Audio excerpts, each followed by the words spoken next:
Estimados alumnos de segundo semestre de SED Cuautla, sede en Puebla, los saludo con mucho gusto. La verdad es que ya los extraño.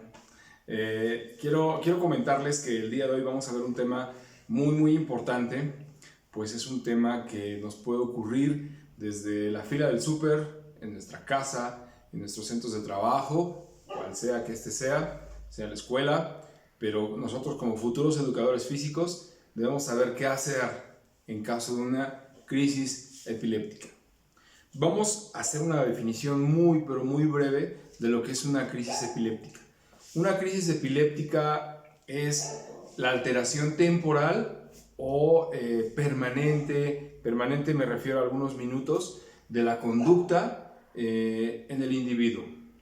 Puede ser que la persona pierda totalmente la conciencia o que sea por algunos segundos incluso. Entonces vamos a identificar estos dos momentos. La crisis epiléptica como tal es un desorden cerebral a nivel eléctrico puede ser generado por muchas situaciones. Puede ser generado por 4 importantes momentos en el individuo. Puede ser la epilepsia congénita, estructurales, metabólicas y o por fiebre.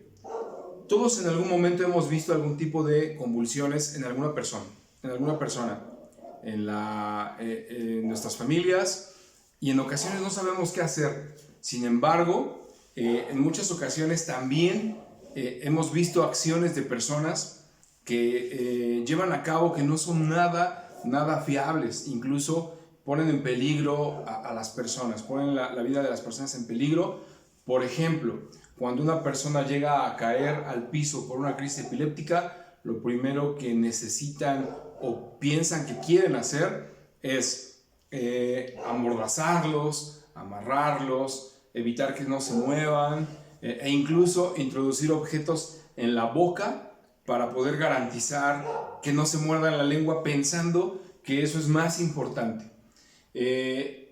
Las personas al tener una crisis convulsiva, entran en un momento de espasmos musculares tan poderosos que no se puede abrir la vía aérea, es decir, la boca, de manera manual. Entonces, si nosotros introducimos algún objeto como un lápiz, como un trozo de madera, incluso hay algún video de un personaje de televisión que solicita una hebilla de un cinturón para poder aperturar la vía aérea, son situaciones que no se deben de hacer. No podemos hacer nada para evitar una crisis epiléptica cuando ya se está llevando a cabo.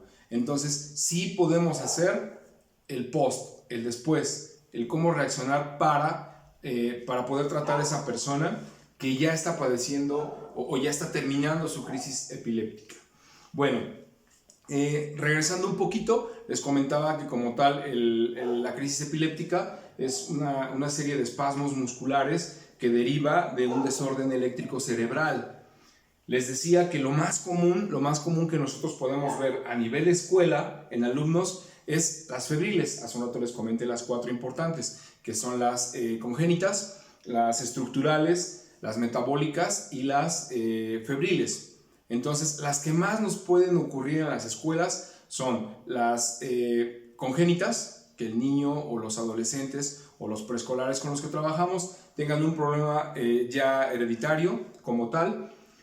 Las metabólicas, ¿por qué? ¿Por qué las metabólicas? Porque recibimos normalmente, por los motivos que sean, a niños con poca comida. Entonces eso genera una hipoglucemia, y por hipoglucemia también se llega a una crisis epiléptica, y esas entran en las metabólicas. Otro problema por las cuales se llega a una crisis epiléptica también es por las febriles. Fiebre alta, a todos nos ha pasado, o sabemos de algún familiar que debido a una fiebre alta hasta de 39, 40 grados, un bebé se nos convulsiona. Y eso también pasa con los niños, con los adolescentes e incluso con los adultos. Bueno, saber identificar el por qué está teniendo esa persona la crisis epiléptica, esa es la parte importante. Tal vez en ese momento no vamos a determinar si es por epilepsia, y si es epilepsia por congénito, no lo sabemos, pero sí vamos a identificar esas 3 fases de una crisis epiléptica. Bueno, Vamos a hablar de los momentos que hay o que existen. Vamos a empezar por el más como ligero, que es cuando hay una crisis de ausencia. Las miradas de las personas se ven perdidas. Esto puede ser por algunos segundos. Pueden ser 20 segundos, 30 segundos. Podemos hablarle a las personas y las personas no nos responden. Nosotros en clases anteriores hemos visto lo que es un sample o un Glasgow. Mi pregunta tal vez para ustedes, y creo que se los voy a dejar en plataforma, es que difícilmente vas a poder aplicar un Glasgow o un sample en una persona con una crisis epiléptica de este tipo, cuando hay una crisis de ausencia. No te va a responder de ninguna manera, porque su mente está eléctricamente afectada. Además de que en el torrente sanguíneo se generan muchos ácidos que generan todo ese desorden. Sería meternos en un asunto de fisiología bastante amplio para poder hablar de todo el desorden que se genera eléctrico. Pero nosotros, como brindadores o como prestadores de primeros auxilios, lo que tenemos que saber hacer es identificar y saber qué hacer al post. ¿Sale? Bueno, entonces les decía que esas crisis de ausencia son también crisis epilépticas. Son muy breves, son muy pequeñas, pero no dejan de ser importantes. Después tenemos unas que son las crisis convulsivas, pero generalizadas. En esta es creo que la que en su mayor parte hemos visto todos, que son cuando hay una fase clónica, como de relajación, y una fase tónica de rigidez. Las personas aprietan las mandíbulas, pierden la conciencia, caen al suelo, empiezan a vibrar, a temblar, a tener incluso chasquidos en las manos, chasquidos con los dientes, los rechinan muy fuerte. Sus signos vitales también se alteran y se alteran de manera importante. Es ahí en donde nosotros también ya tuvimos alguna participación en alguna intervención, conociendo los signos vitales, los adecuados y los no adecuados, cuando están por arriba de lo normal y cuando están por abajo de lo normal. En este tipo de eventos de crisis epiléptica tenemos signos vitales alterados. ¿Cuál? Taquicardia. Recuerden que una frecuencia cardíaca normal oscila entre los 70 y los 90 pulsaciones por minuto. Cuando tenemos una taquicardia la tenemos por arriba de 120. Entonces tenemos un corazón latiendo muy rápido, está agitado, está exaltado, por un sistema circulatorio también afectado debido a los ácidos que les comentaba hace unos momentos. Ácidos negativos, ácidos que no deberían estar ahí, pero bueno, habría que analizar el por qué esa crisis epiléptica. Vuelvo a mencionar que son estructurales, congénitas, metabólicas y febriles. Habría que identificar todo ello. Entonces, también tenemos un signo vital alterado que es la hiperventilación. Las personas hiperventilan. Ese tipo de respiración, lejos de ayudar a la persona, le afecta demasiado porque se genera más acidosis y eso afecta más al torrente sanguíneo, que ya de por sí está teniendo ácidos negativos. Eso lo afecta todavía muchísimo más. Otro signo vital, no es un signo vital, pero sí es un síntoma que se puede ver en las personas con una crisis epiléptica. Salivan demasiado. Salivan al grado que la saliva sale de la cavidad oral y puede irrigarse. Es ahí en donde nosotros podemos intervenir. Al final de este video, de esta pequeña sesión, voy a mostrarles algo que ustedes ya saben, posición de recuperación, pero vamos a identificar en qué momento la vamos a hacer.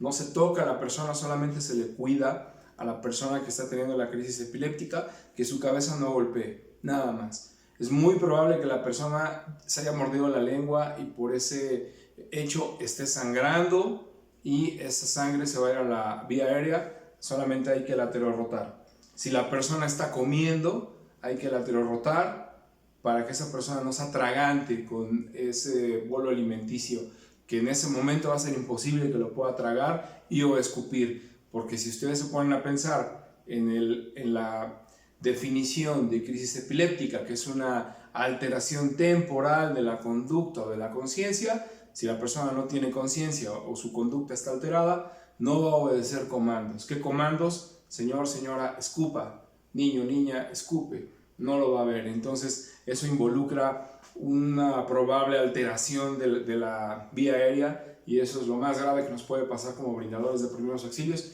y lo primero que tenemos que cuidar. Por eso se les denomina el ABC. A, apertura de vía aérea y garantizar que la persona esté respirando. Si no respira, se nos va a degradar del todo. Bueno, en la fase clónica, como les decía, que hay relajación, y en la parte tónica se ven los signos vitales alterados, y como les dije, la persona tiende a tener una rigidez muscular muy, muy importante. Después viene la parte postictal. ¿Qué es la parte postictal después de una crisis epiléptica? En esta etapa postictal, la persona está letargada, la persona está un poco cianótica todavía porque no hay una circulación y una respiración, una ventilación adecuada. La persona tiene todavía un poco de dificultad para respirar. Incluso algunas tienen se les adormecen las extremidades. Puede ser que sea la parte derecha, la parte izquierda o ambas, o pueden ser bilaterales o incluso en extremidades inferiores o en extremidades superiores. Es en ese momento en donde podríamos evaluar un signo vital. Seguramente lo van a recordar. ¿Cuál evaluaríamos? Las esferas cognitivas. Preguntas muy, muy sencillas. Señor, señora, ¿me puede decir su nombre? Si no me responde, es muy normal que la persona no haya recuperado al 100% ni su conducta ni su conciencia. Entonces recuerden, es la parte postictal y tarda entre unos 30 minutos a 45 minutos. Previo a todo esto que yo les estoy mencionando, recuerden que siempre hay que solicitar una unidad de emergencia, siempre. ¿Por qué? Porque puede ocurrir que la persona entre en un estado epiléptico. ¿Qué quiere decir? Que acaba de tener una crisis epiléptica que le duró 30 segundos, entra en estado postictal terminando esta crisis epiléptica, y entra en un estado epiléptico y le puede dar otra crisis epiléptica y otra y otra y otra y otra. Todo esto se reduce con fármacos que relajan. Entonces nosotros como brindadores de primeros auxilios no podemos dar fármacos, cero, nada, nunca lo piensen, a menos que la persona lo tenga recomendado y que esa crisis epiléptica le esté teniendo porque no está tomando su fármaco. Eso también es muy importante y lo deben de identificar. Entonces recuerden solicitar siempre una unidad de emergencia que nos pueda ayudar, porque la persona puede entrar en un estado epiléptico, que es convulsiones constantes en pocas horas. Bueno, cuando ustedes identifican la parte postictal, que la persona se está recuperando, siempre hay que hacer un sample inteligente por parte de nosotros, porque no vamos a hacerle preguntas complejas. Recuerden que dentro del sample, que son signos, alergias, medicamentos, si esta situación le había ocurrido en otro momento, que es la P, L de lunch, comida, y E de evento, que quiere decir que nosotros vamos a poder identificar por qué ocurrió esa crisis epiléptica si la persona ya nos puede responder. Entonces, eso es importante. Una escala de coma de Glasgow, por supuesto que también nos va a ayudar mucho, porque las personas normalmente se pueden lesionar con la caída. Cuando la persona pierde la conciencia o el estado de alerta, caen inminentemente al piso y pueden generarse alguna lesión craneal que puede posterior degradar la salud de esta persona. Entonces siempre tenerlo en cuenta. Vamos por favor a identificar perfectamente cuáles son las causas comunes de epilepsia. Recuérdenlo: congénito, estructurales, metabólicas y febriles. Cuando una crisis convulsiva la estamos observando, recuerden, aislamiento de sustancias corporales, que normalmente cuando nosotros ya tenemos un curso de primeros auxilios, siempre la tenemos a la mano, en la mochila, en la bolsa. Bien. Usted, señor, señora, necesita una unidad de emergencia. Diga que hay una persona con una crisis convulsiva y regresa a avisarme que la solicitó.